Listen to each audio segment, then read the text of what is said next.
சொர்க்கம் கிட்டுமடி அத்தானுக்கு அந்த விஷயம் எல்லாம் மத்துப்படி கட்டிப்பூடி தொட்டுப்படி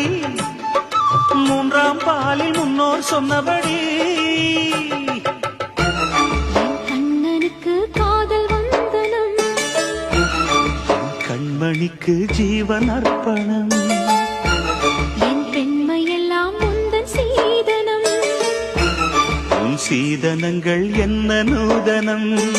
முடியவில்லை காதல் கண்ணா மோக நர்த்தனம் விடிய விடிய கேட்குதையா உனது கீர்த்தனம் சொர்க்கம் தாண்டி செல்லும் அம்மா எனது சொப்பனம்